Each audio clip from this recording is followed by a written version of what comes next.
Hi everyone, welcome to Showtime Talk. I'm your host Tomoya. On this channel, I invite experts and guests to talk about baseball. Today I have Jeff Fletcher, the Angels beat writer for the Orange County Register, to talk about Shohei Ohtani and other major league news. So let's get started.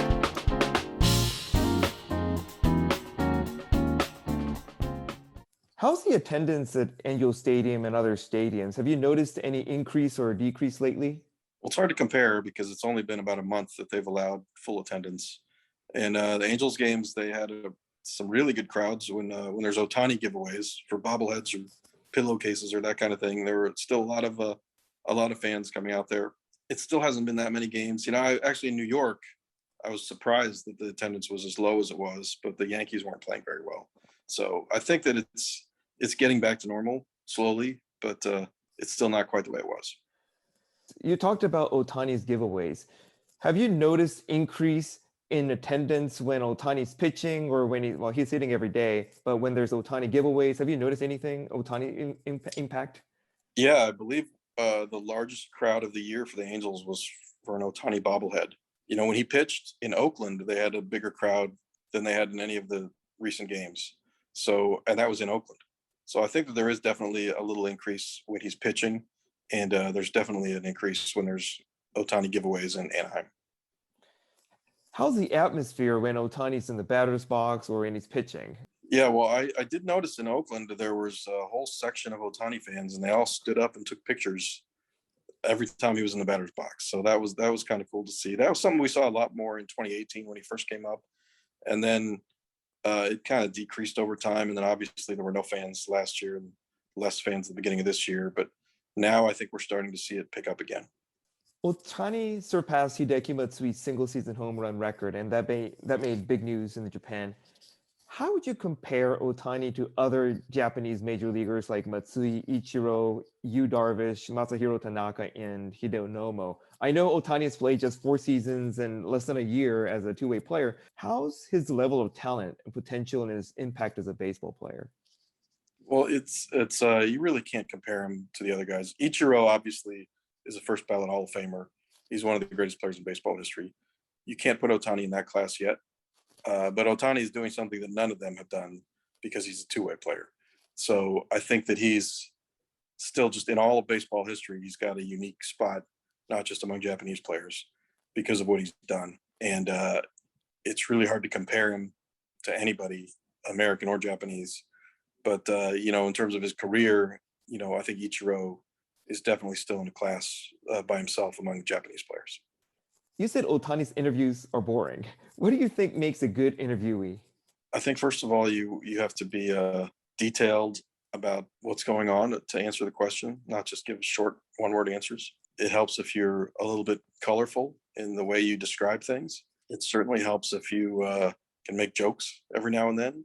And I think also a lot of times you need to sort of interpret the question in a broader way than just the shortest answer you can possibly give. So, to elaborate on something rather than just give one little piece of a short answer.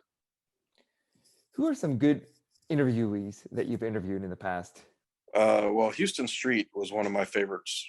He was the Angels closer several years ago. He was very good. Everything that I just talked about, he would expand on everything, and he would give you really good long answers. He was always accessible. He would tell you the truth about whatever was going on. Andrelton Simmons was good. He was with the Angels up until last year. I really enjoyed Tyler Skaggs, who sadly passed away a couple of years ago. He was good. On the current team, Max Stassi is pretty good. I like Jared Walsh. He's good also, first baseman. Dexter Fowler was very good, but he's injured now, out for the season. Andrew Heaney is good. He's probably the best of the pitchers. Do you think it's a skill players should have?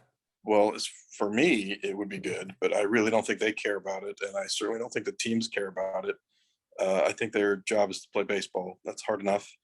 If they're good at interviews, that's great for me, but certainly nothing that a lot of them worry about if they're not. We talked about this in a previous episode. Why do you think Ohtani chose the Angels? And why did some teams not even make the first round cut? Well, as the second part of the question, obviously he had limited amount of time to pick a team. So he couldn't really have done interviews with all 30 teams. So he had to narrow it down.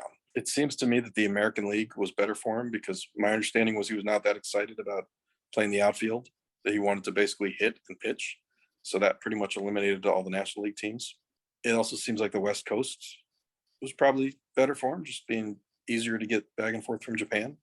So, American League team on the West Coast, that only gives you 3 choices. And the A's are kind of a less interesting franchise, I guess, for lack of a better word. And so the Mariners and Angels, I think, were probably the top 2 teams in terms of that. And I think it just came down to the people. Billy Eppler is very personable.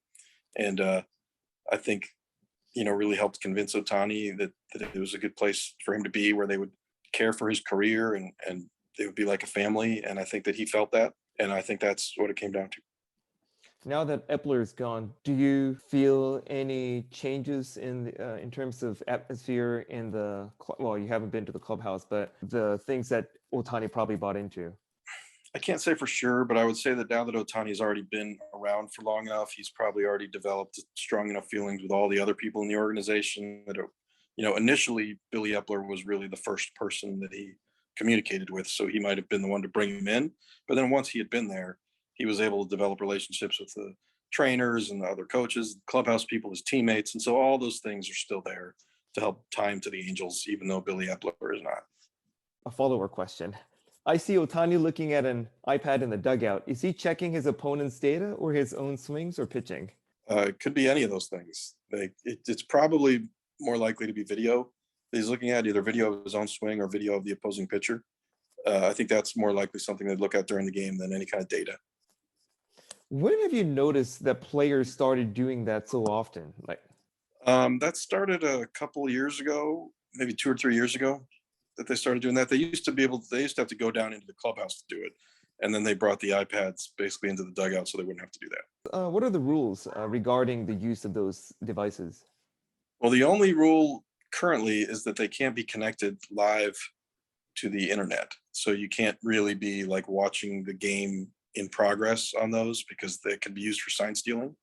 So it's all just data that's uploaded to the iPads, not necessarily in real time. So they just don't want any sign stealing to be involved with that, but they want to have the players be able to watch their video without having to go downstairs. Because when you go downstairs, that's when you can do all kinds of things that they don't want you to be doing, as far as sign stealing. So they want to keep you in the dugout, but allow you to watch the video. So that's why they have the iPads now. Hey guys, thanks for watching the video. If you liked it, don't forget to click the like button and subscribe to our channel so you don't miss any future videos. You can also watch our past videos from the description below. Hope to see you again next time.